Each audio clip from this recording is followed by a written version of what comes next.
Welcome to the Beyond the Bucket Show, a podcast centered around optimizing all lives' buckets. We all have buckets we are balancing: coaching, entrepreneurial ventures, family, passion projects, and health. Let's all take this journey together and become bucket fillers. And here's your host, Chris McSwain. Again, hopefully you're having a good time at camp. Please eat your food. Just make sure to keep clean. Remember, we are guests here. I just want to make sure that garbage are outside. So I'm going to introduce our next guest. I met this gentleman 5-6 years ago. I've had the pleasure of being able to officiate some of his games. And I say this in regards to we're all people that are here for one specific reason in regards to student athlete in the game of basketball. And all of our journeys have led us in different ways to doing that. So from afar, and this gentleman doesn't know this, but I've watched from afar some of the things he does. He will talk about the things he does and the interviews that he has, but I really appreciate the fact of kind of opening up and humanizing us a little bit more. We're all stakeholders of the game in different fashions, and he does it. He's been doing it for a really long time at his school, and I appreciate what he does, and I appreciate that he's given his time, brought his family here, brought his coaches here. Kind of shows to the character of this person. I'm really excited to listen to what he has to say. Mr. Christmas. Again. Thank you. Well, if you want a speaker hack, just send a Venmo to the person introducing you, and they'll say those kind words. So I appreciate it. You can keep the $3 I sent you via Venmo, but thank you, Paul. Like that means a lot to me, and I just appreciate the opportunity to be here. I think that coaches and officials sometimes get a bad rap for a lot of different things, and we're all trying to accomplish the same thing, and we're going to get into a lot of that, but just really appreciate you all for being here and professionally developing as a profession. If you're going to do something, why not do it at the highest level and be excellent at it? Not just good at it, but be excellent. So really appreciate you guys for being here. Paul and I went back and forth a couple of times via email, and we wanted to discuss what we would be presenting or what I'd be presenting today. And we came with understanding the coach's perspective about officiating and how we can all really work together. So I'm going to jump into all that. But before we do that, hit the next slide, please. Just a little bit about me. I've been coaching high school basketball for the last 20 years now. I started off at Del Mar High School as a JV assistant coach and varsity assistant. Spent 7 seasons there. Then went to Monte Vista High School, spent 1 year there. And then I went over to Lee High School, where I was the varsity assistant and head JV with Pat Judge. So I've got to see a lot, and that was all on the boys' side. And so all I knew was boys basketball. And all of a sudden, I get an opportunity to interview at Valley Christian, and they give me the job. I've never coached girls prior to that, and I just finished my 10th year there. So I have literally 20 years invested in this game, and this game has given me everything. This is what my whole livelihood is around. It's about basketball. It's about family.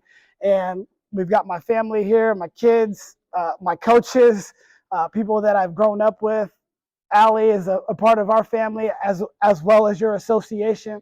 So it's just great to be here and talk about the game in a different way. Like I said, 10 years at Valley Christian. What has stuck out to me the most in that time period is, one, just great people. We've had fantastic players. We've had a lot of success over the last 10 years, but most importantly, it's the people. It's our assistant coaches, both Regina and Rex. They're on my staff at Valley, and you see the support system that they have for our program, okay? And it's not just me, it's the whole program. I also, just so you know, like club basketball, I was the director and founder of Top Flight Elite. So you've probably seen our teams on the circuit. Regina is also the girls director of the program. So that's really cool to have her here. But we've got about 25 teams, 35 plus coaches throughout the area. Hopefully, when you see us on the circuit, our coaches are handling themselves with a level of professionalism. We just think it's very important to have good relationships with coaches, officials, the people who are doing the book, the tournament directors. It just takes a lot to run basketball programs, and hopefully you see us in a professional manner. I have a podcast called Beyond the Buckets. Paul mentioned that briefly, but it's a basketball podcast that really has not a whole lot to do about basketball. We bring on coaches, we bring on business people, but one of my favorite of all time episodes was from a long distance hiker. I don't even know what that means, but she is one of the three people to do like the 3 longest hikes, and one of them was going from Mexico walking all the way to Canada. And she tells this great story on how she like sent a video note to her mom because she thought she was going to die. She was like up in some high altitude close to Canada. So those are the type of conversations that we have on. You'll be seeing a lot of your officials coming on soon. We've had a few on already. And I just think you guys need a platform to speak about your experience as well, on and off the court, because we do need to humanize people more.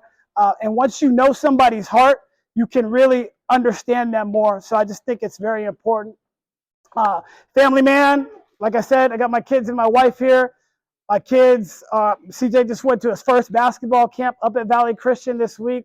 He had a great time. And I love seeing he and McSwain just learn this game of life. It's just so interesting to see daily, every day, something new creative is going on. And my wife, she's the real MVP from our family. She allows me the flexibility to do what I love to do, which is coach. And I also teach up at Valley Christian.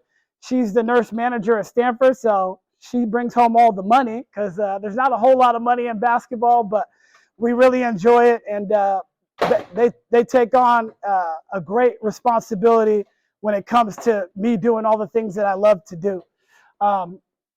Most of you might not know, I used to be just like you. I was a former official. I started off officiating for the city of Campbell way back in the day when I was in college. And John Arugio was my mentor, and he would literally stand behind me and shift my body into position so I could actually make the opportunity to see the call and then call it. He would say, you got to blow your whistle more aggressively and make sure that your mechanics are solid. And so from there, I did men's and women's leagues. I did middle school and AAU. And then I signed up with PSI. Those of you who was in PSI back in the day? Some of you were in PSI. Pascal, I know you were, right? So I did PSI for a while. Raymar used to be doing a lot of games with you. Started getting some varsity level games, not in the WCL. I did get some JV games in the WCAL. So it was really cool. And you get to this point where it's okay, I'm either going to do this roughing thing or I'm going to do this coaching thing.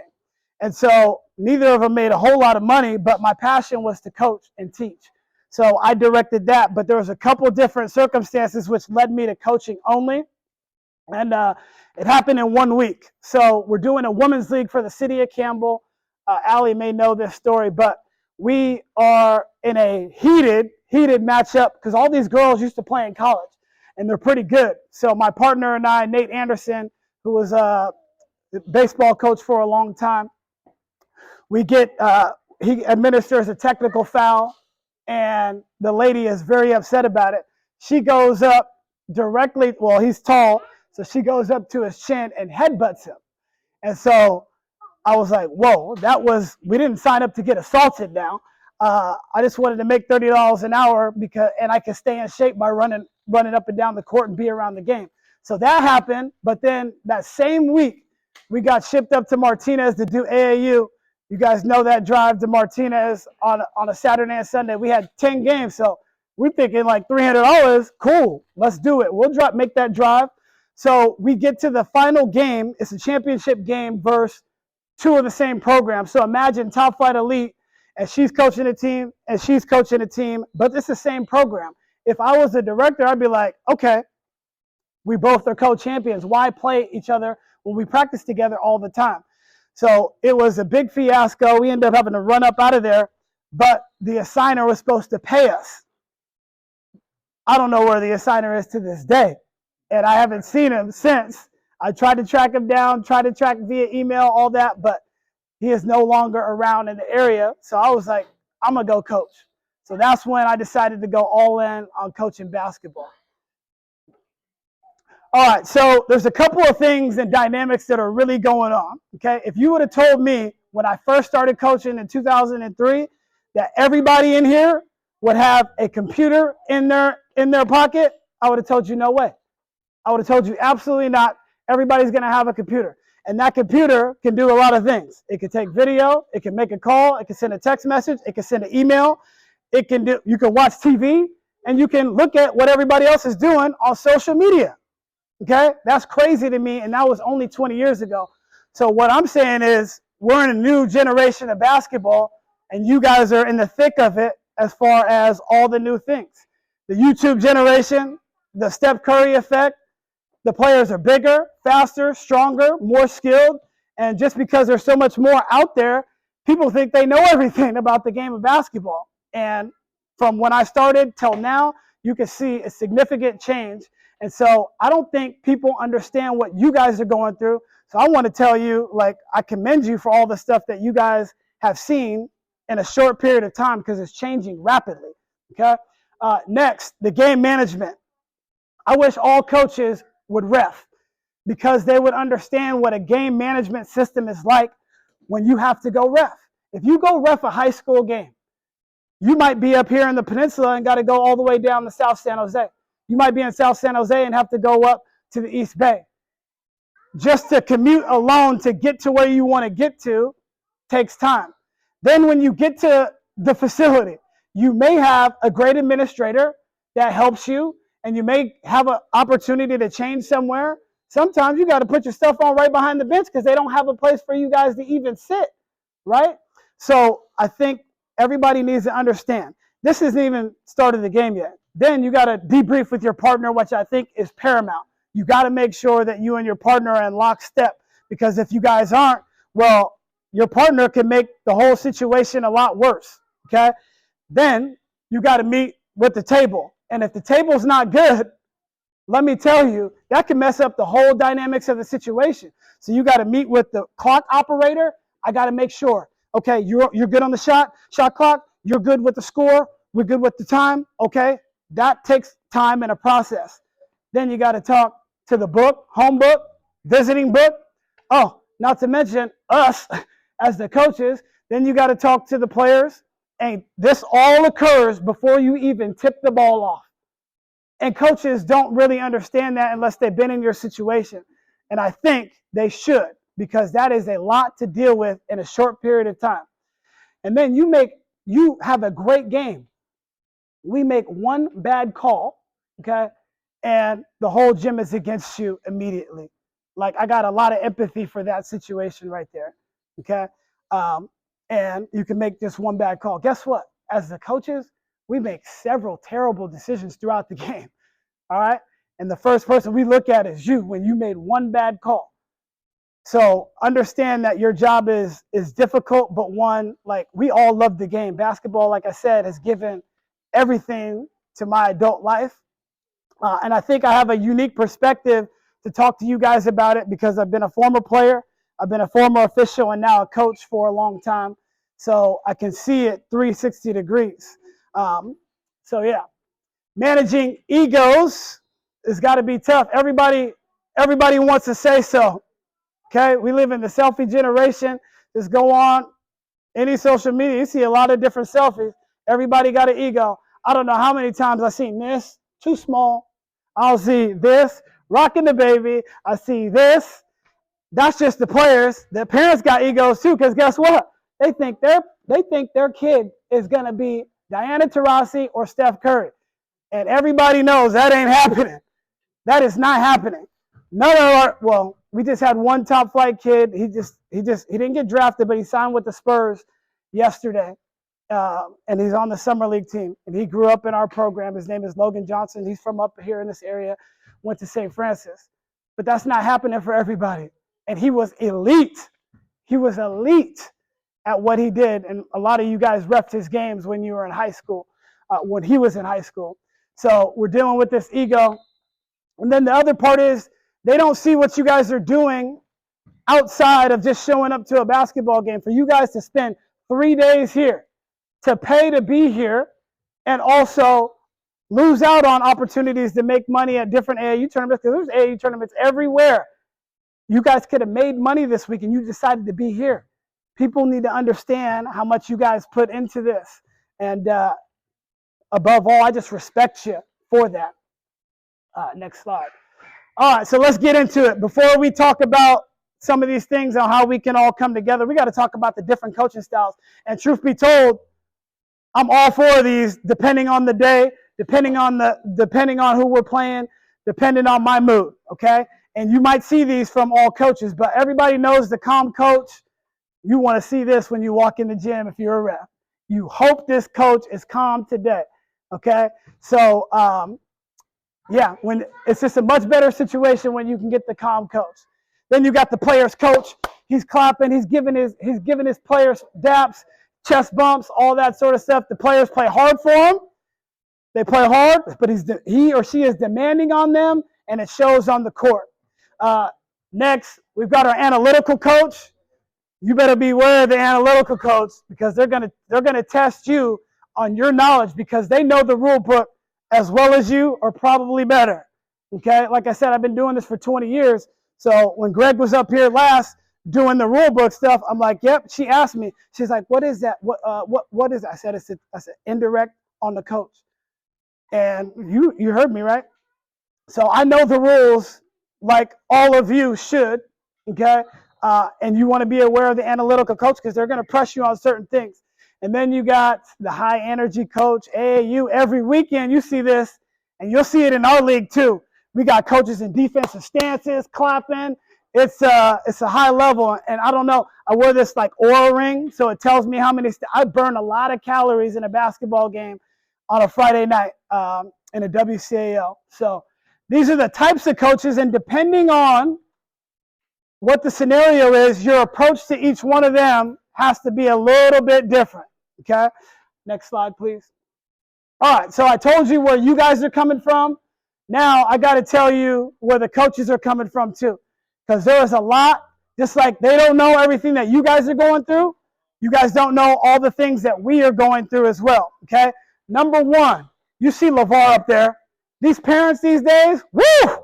I tell you, trying to deal with some of the issues that come day in and day out. We could be in the summer. It's summer league right now, and you questioning about playing time? Everybody's playing. We don't care about who wins these games at all, but we're still getting questions, comments, and this could be directly text messages, phone calls, emails. They may go to your admin about something that you said or didn't say, or whatever the case may be. It is wild, and I could do a whole talk just on parent conversations throughout the years. What I have learned, just listen to them. I just listen to them now, and we just get it over with, and we have the tough conversation, and we keep it moving. Don't always get it right. I don't have to be right. I just want to get it right. Preparation. Okay, so everybody's familiar with the WCAL.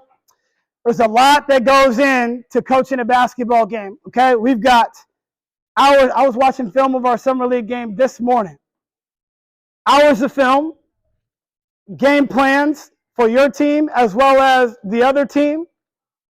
You've got scouting reports for the other team, and you might have 2 or 3 games in a week, and then practice. I can literally pick up any practice plan from back in 2014. You can go to the date January 4th. We played Midi on the 5th. I can look it up and see. And this is 7 years ago, right? The preparation level, especially for these high-level programs, is significant. You got to understand where these coaches are coming from. So when they're stomping and they put a lot into it. And so they want to get a lot out of it as well. Managing a team, managing 12 different players, okay, that's one thing.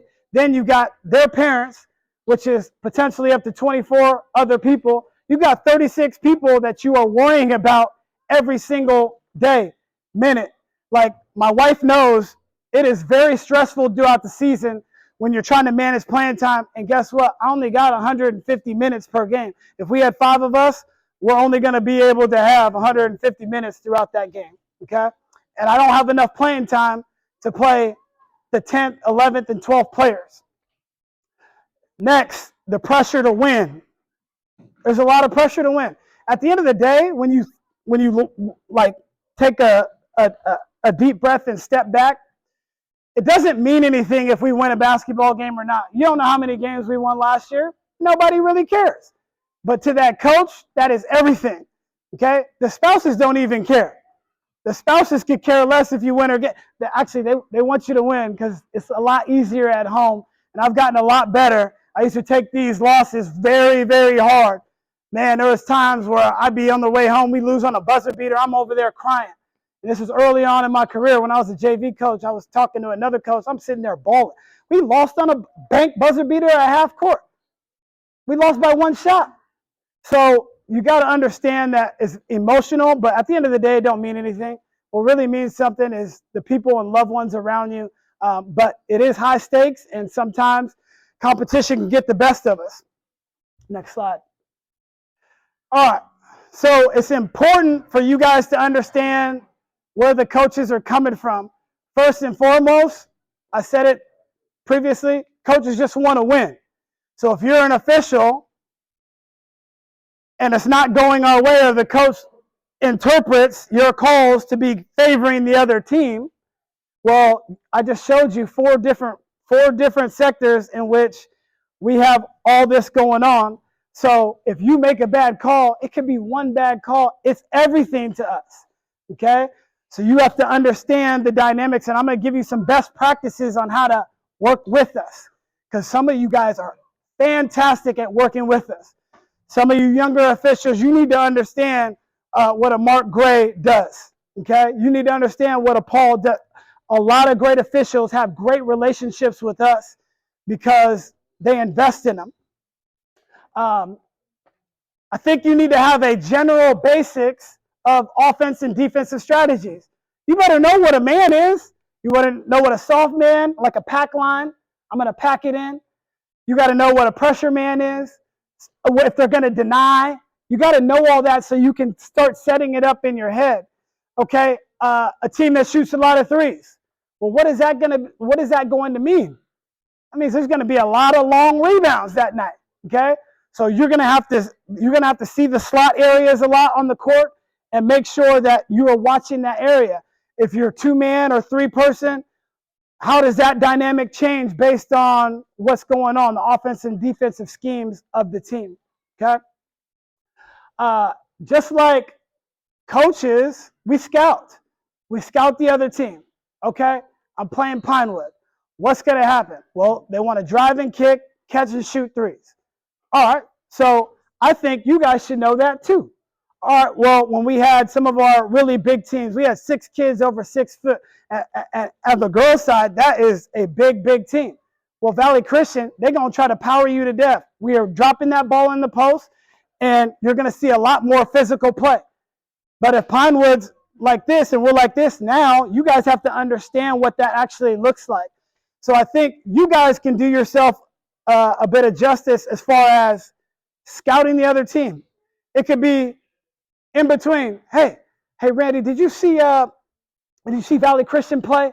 What's their type of style? You don't have to go do any extra, but if you do go the extra mile, it's going to help you. So YouTube, a lot of games are on YouTube. NFHS, tell the association to get you a subscription for free and go watch the games. Or some of the free versions, you can look at Twitter. You can see some of the scores from the school. You can also go to Max Preps. They have highlights directly from Huddle. Okay, so now you got an idea of what this team looks like, what style of play. Go look at the scores. Is the game in the 30s or is the game in the 80s? I got to bring my running shoes today. I got to stretch out today because we're going to get up and down this floor, okay? Because I need to make sure that I'm in position to make the call. And then lastly, that's the same thing as far as the team dynamics. Who's the leading scorer? It's on Max Preps, the teams that put this stuff on there, right? Who's their taller players? You can look at all that stuff. What's the coach's name? You can see the coaches. Our names are on there. So when you get to the gym, and that's going to be a little bit later, but the relationship that we got to build, you come up to me, hey, Chris, how are you? It's a lot different than, hey, how are you, and introducing yourself, right? I think it goes a long way. Next slide, please. All right. Next up, this goes into the relational piece between coaches and officials. You got to build some rapport. Like I said, the easiest way is to go up to somebody and call them by name. How you doing? It can be quick if it's like before a game, but spend time with these coaches. That's the only way you're going to get equity, okay? Mark and I text a lot, all right? We're texting a lot. And he'll say, hey, can you send me this game? I wanna prep for it, right? And that takes time. I've known a lot of you guys for a number of years. Like I said, I've known Raymar for 20 years plus. No, I've seen you were reffing when I was playing. You know what I mean? And he just did our game last night. So it's about relationship building, and you got to build a rapport with people so you can escape certain situations. And I got some good stuff as far as some of the situations. Communication. Prior to the game, some of the best officials that I know, Vern included, they ask me, Coach, you got any questions? I say, nope, we're good. They say, let me know, full or 30. Now, if there's something that you want them to know, like if it's a pet peeve, and this is going to be one of my, if I'm out of the box by 1 foot, if that's a pet peeve for you, you say, coach your team today, and just make sure you stay within the box. If you're coaching your team, I'm not really worried about it. Most of the top officials, they don't care. Have you seen our league? These coaches are insane, and I'm one of them. Half court, let's go! Get in the stance, all that sort of stuff.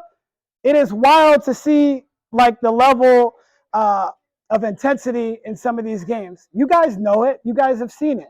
So just build that rapport with us and communicate effectively. In a game, just be short and sweet, okay? I might, and this is because I was a former official, and I love this one. I'd be like, hey, Vern, is that the leader of the trails call? And if you start stuttering,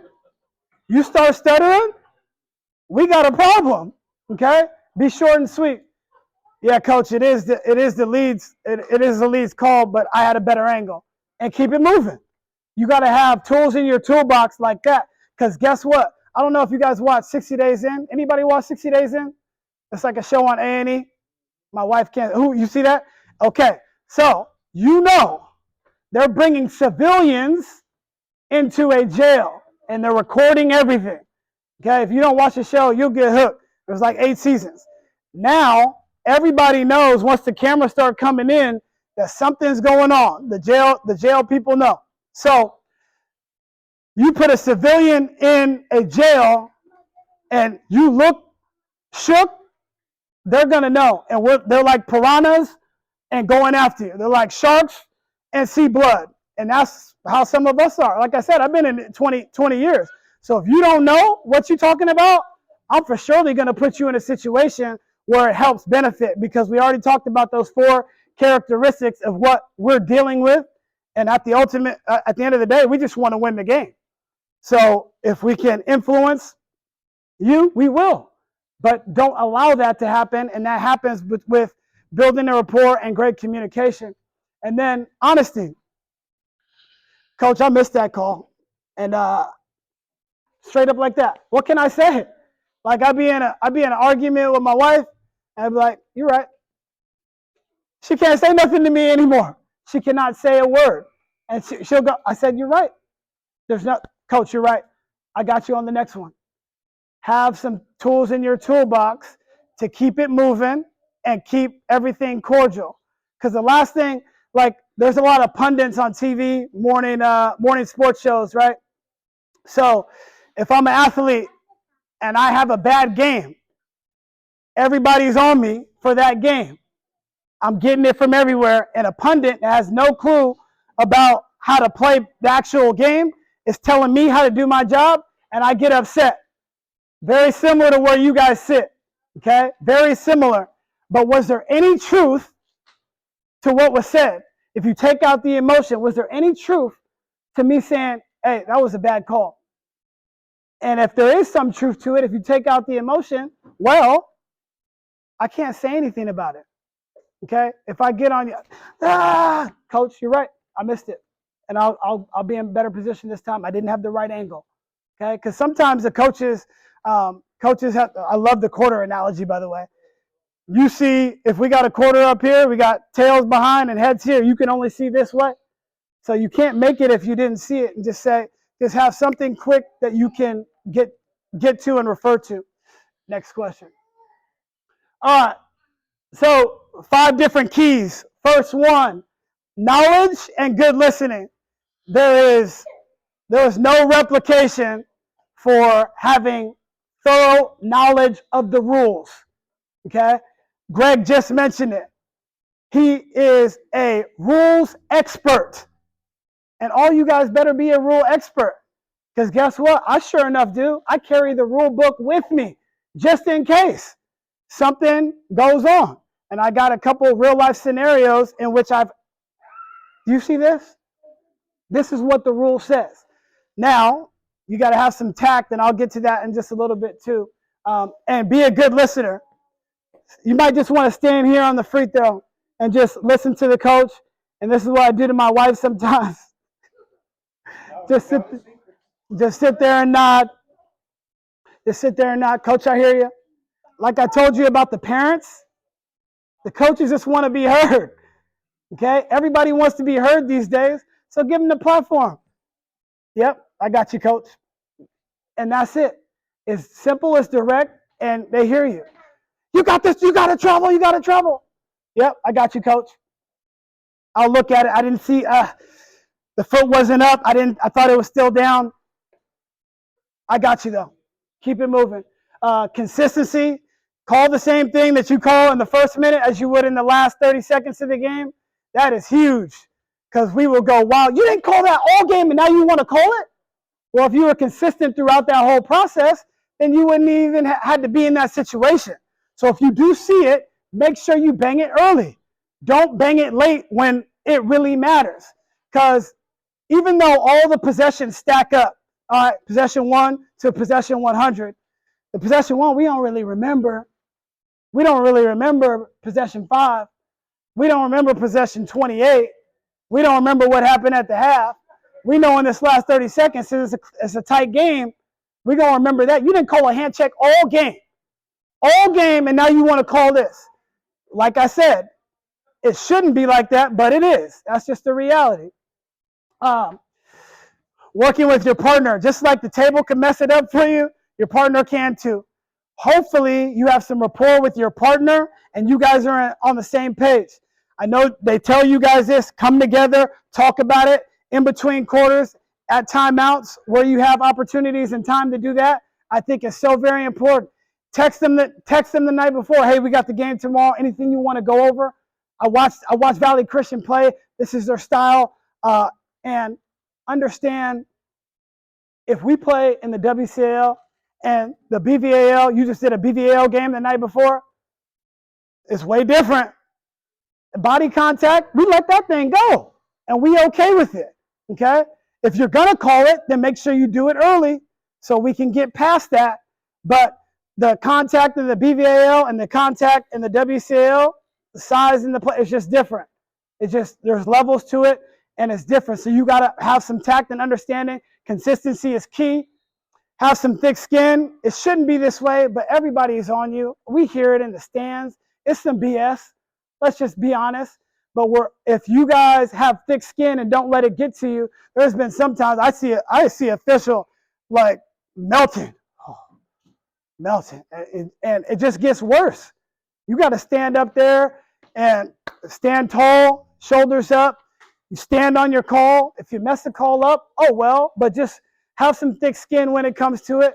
And if you do the first two things, have the knowledge and listen, The coaches will mess with you on that, like, okay, we got you.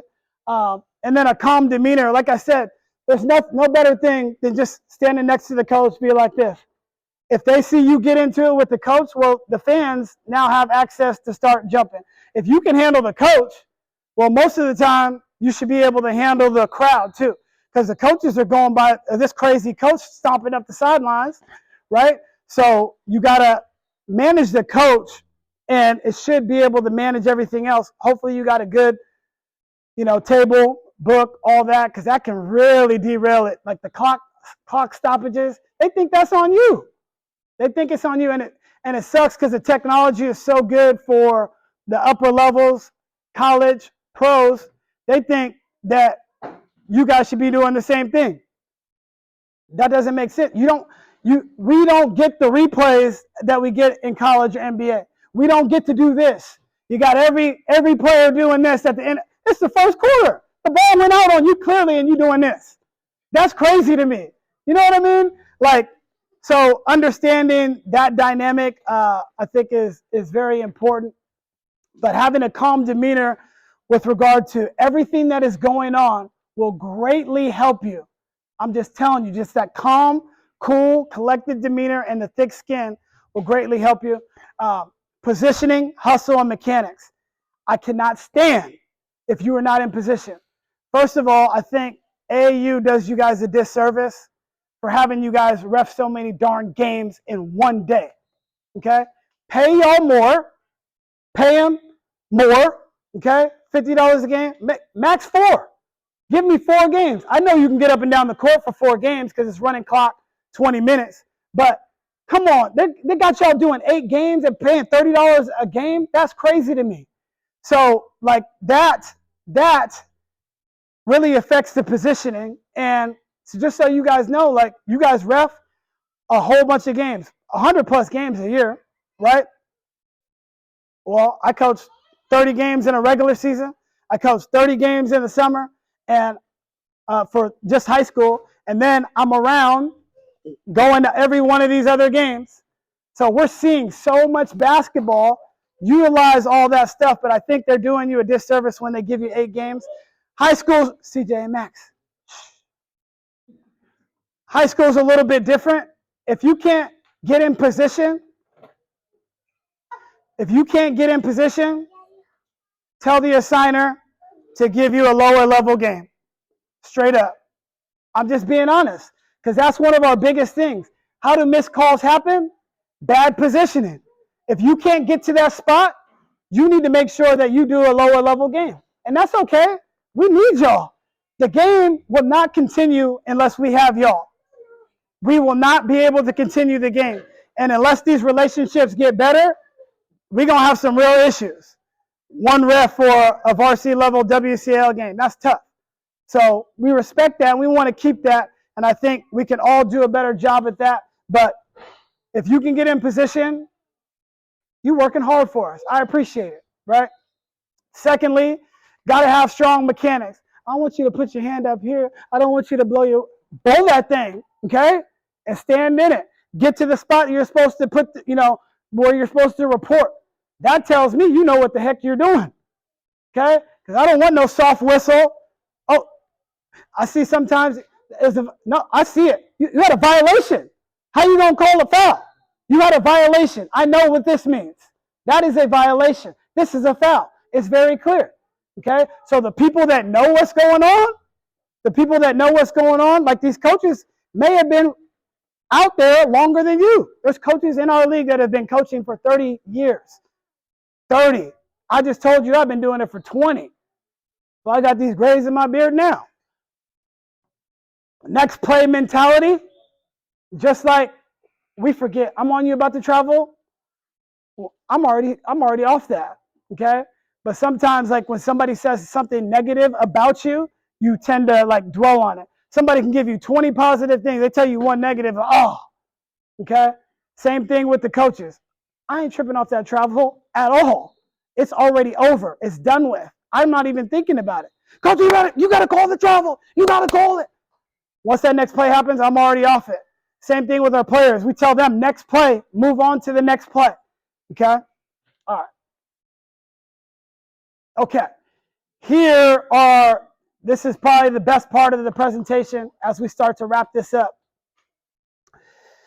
Greg was talking about this earlier, okay? You got this thick-ass rule book, and you got to know all these rules and sub-rules and subsets and all this, okay? Just like I was mentioning, if I'm not in my box and I'm coaching the team, I haven't said one word, don't get on me for being out here like this. Or if the ball's down there and I'm trying to get our defense, if I'm doing that or something like that, and it's not affecting the players, first and foremost, secondly, you, just leave it alone. Leave it alone. There's been several times, because I go into a game every single time. There's never a time where I'm like, I'm about to get on the refs today. That's what I want to do. I'm about that today. I had a bad day. We about to get on the refs. Never gone into a game like that. I'm not even thinking about the refs. I'm really not. Until they start thinking about me. Then we got a problem. There's been several times. Hey, coach, get in your box. I didn't say one word to you, and now you want to approach me about this little rule? Okay? We tell our team this. Win. What's important now? Okay? That's what win stands for. What's important now?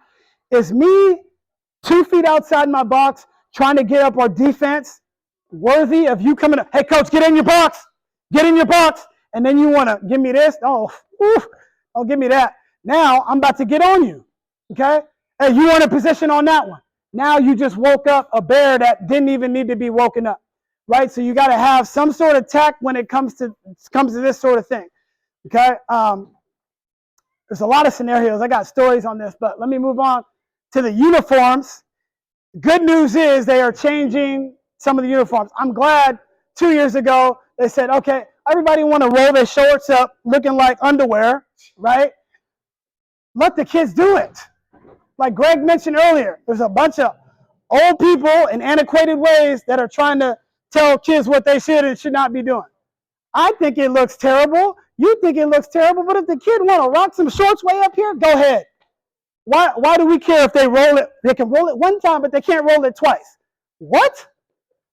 Y'all know it because you had to enforce it. Or the good ones didn't care. They looked away. I ain't tripping off that. Let's work on what's important now. We talked about the uniform. Greg, I was glad I walked right in when he was talking about this. So our school is lucky and blessed to have a lot of resources. So we have like 6 jerseys.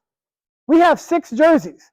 Now Columbia blue, okay, or navy is difficult to match up.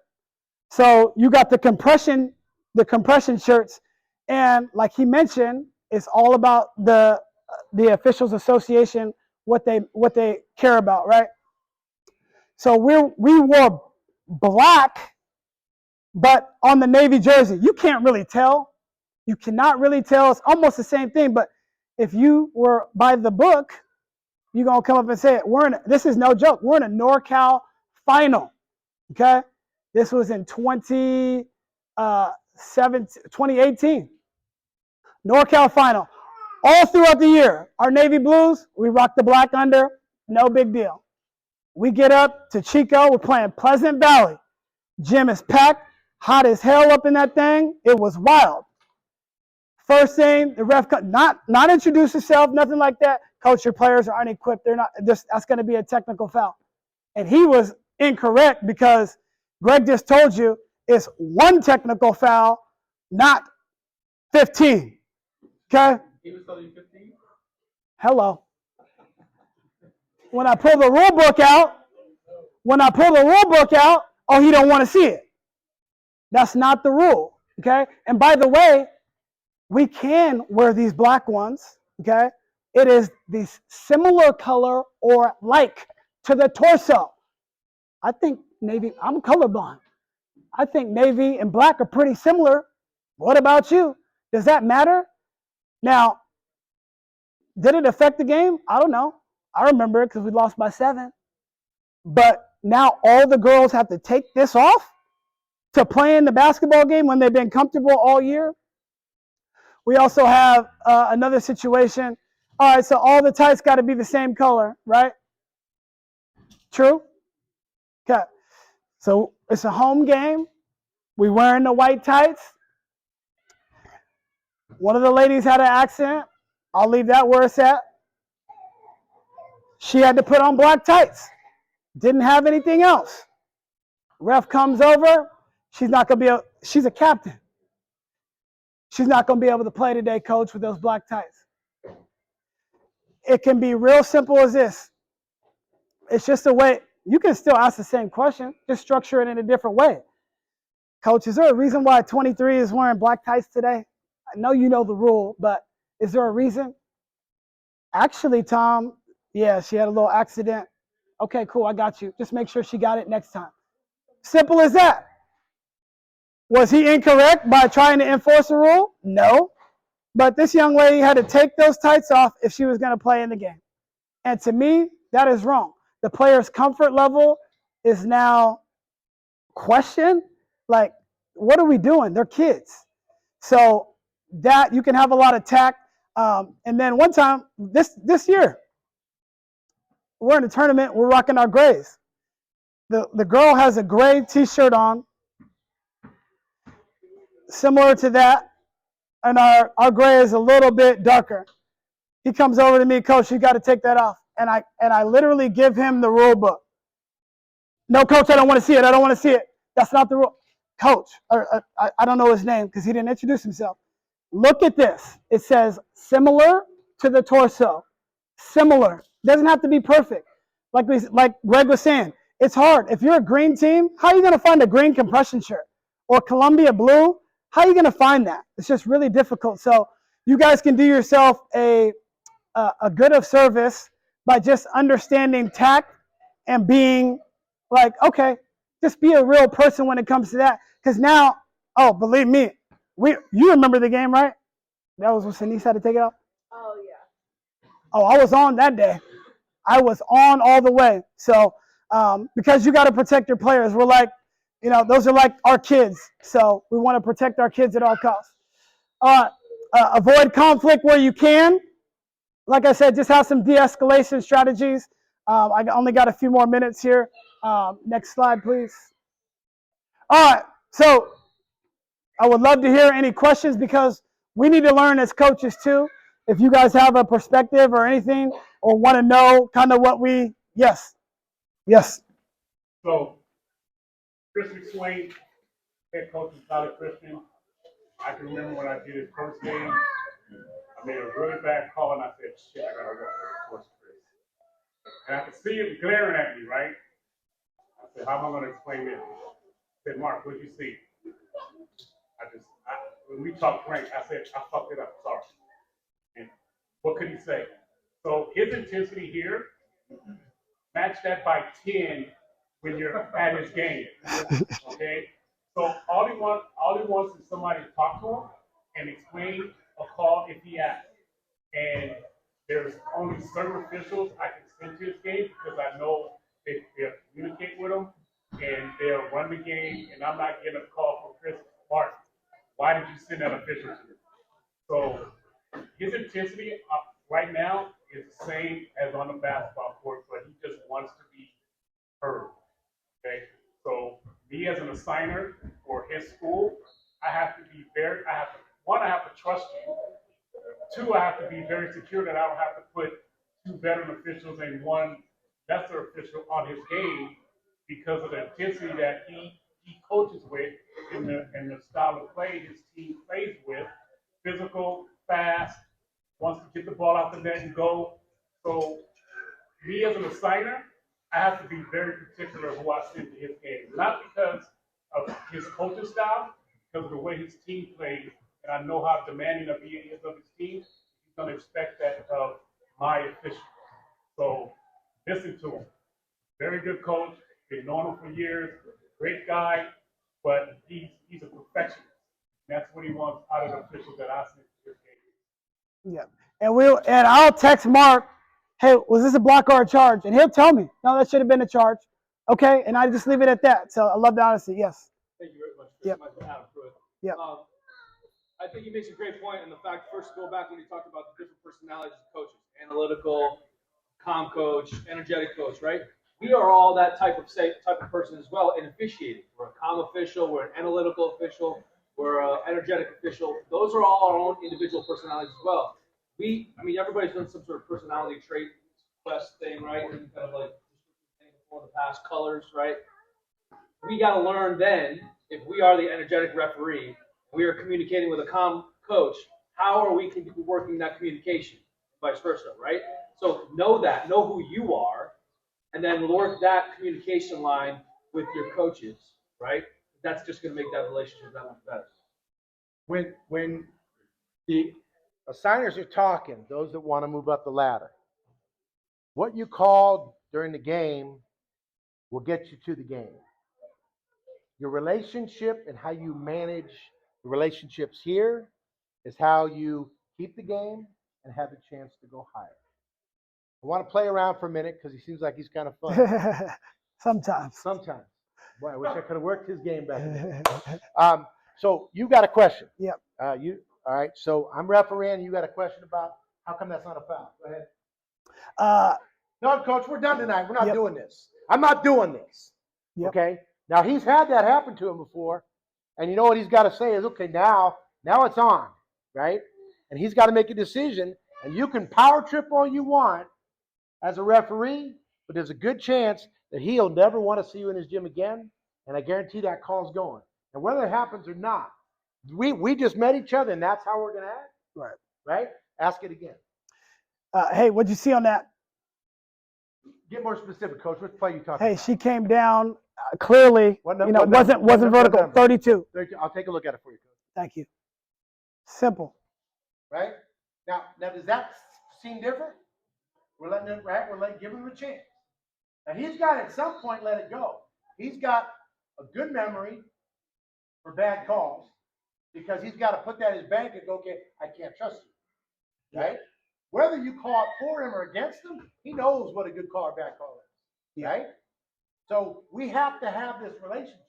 And if you notice, instead of coming square to square, face to it, because now it's conflict, I'm coming in listening because I got a job to do. And sometimes, coach, we're going to have to agree to disagree on this one. Yep. Sometimes, coach, take a look at the film and we'll chat later. All right? There has to be, we have to have communication skills. I used to joke when we trained back in the day, you should have Post-its, right? Thanks, coach, I'll take a look. Coach, I don't have time right now. Coach, that's not going to work for me. Coach, we have to agree to disagree. Thanks, coach, I heard you, that's enough. Right?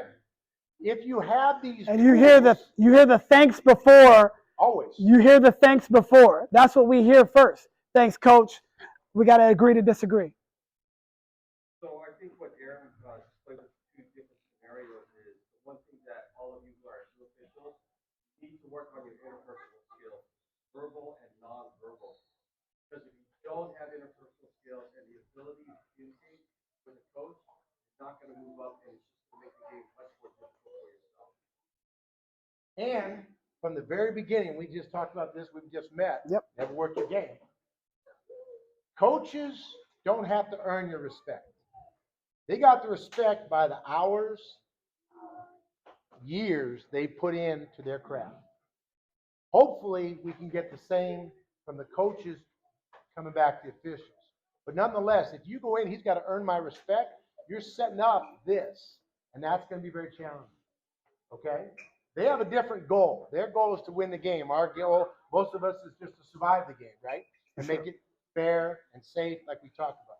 But if you can go in with the mentality that I'm going to work with the coach, I'm not going to manage and work him over. Now, again, if I run down the sideline, you're out of the coach's box, and I'm like this, I'm going to come back and say, coach, I need you back in the box because I can't get by you. 100%. He's going to respect that. But if he does that and he's coaching and he's there and you look back and you're one step on the line, he's not going to respect that. So you can be official or you can be officious. You can command respect or you can demand respect. You have to figure it out for yourself. And like you said, it's the interpersonal communication and skills. I will tell you that if you are a good communicator, communicate. And if you're not, learn to communicate. Because if you can't communicate, if I'm working and Gray's got to cover it, you got to deal with coaches because I can't talk to him, man. I can't deal with him. He's going to be all over you, right? Ask me a thing about his call. Which call? Hey, your partner, he's missing 4 travels in a row. I hear. You know what? You got a question about that call? Hold on. He'll be here in a second. You can ask him. Okay. Right? Let them have the conversation. Now, if he said, I don't want to deal with it, then we have to deal with it. But I think if you're out there refereeing, you have to be willing to have that conversation. A lot of times, by the way, he may be, maybe not him, but a lot of them are asking questions about that call because he's trying to get in your mind, hey, I need that fixed. Right? And what he's saying is he doesn't trust him. The problem that you may not know is when we switch places, he's asking him about my calls. Right? True story. So that's what I'm saying. Be careful what you say. It can will be used against you. Okay? But as you go through this process, if you think you're going to referee and last or succeed without the relationship with the coaches, you're sorely mistaken. Okay? And at no point should you throw your partner under the bus either, because I that don't know just what he's calling either, man. yeah, Right? exactly. That's a recipe for disaster. All right. So wait, one of the things that happens when we speak, it's tough sometimes because we don't know, did the message get through, right?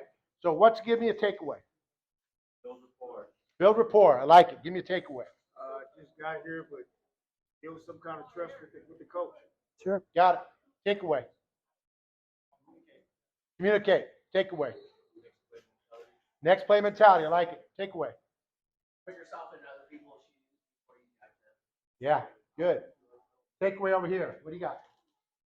Say thank you if you're a coach. Just keep polite and stay. It's amazing. I can remember giving one. Thanks, coach. I heard you. That's enough. Yeah. Would you please? Well, right? Okay. No doubt. Any other takeaways? Good. Any other questions before I get out of here? Yeah. I would say like call this like this effort go a long way. Yes, they never actually have to. Right. And remember, when the game gets crazy, we got to get calm. Right? When it's calm, you know it's coming. Yep. You know it's coming. Don't throw your partner under the bus. Don't trade partner with boss. Man, you got a lot of stuff from you, man. Good. Thank you. Any other questions before I get out of here? Yes, sir. You had the situation where this coach, his team, you know, he's just totally out of the box all the time. Everything. You got to meet them where they're at. So try to understand that and just set the expectation early on in your communication before the game. Hey, coach, I know you're a great coach. You love coaching your team. You know, just make sure that you're directing it towards your players and not the officials. I'll get to you when I can. I'm not going to be able to stop every single time, but I'll listen to you. So you just get it out there early on. And then, you know, hopefully that settles them down a little bit, showing that you respect them in that way, that you'll give them the leeway. But if they take that, then obviously you got to, you know, have something in your arsenal to come back with that too. So that would be what I would do. Anything else? All right, well, thank you guys for your time.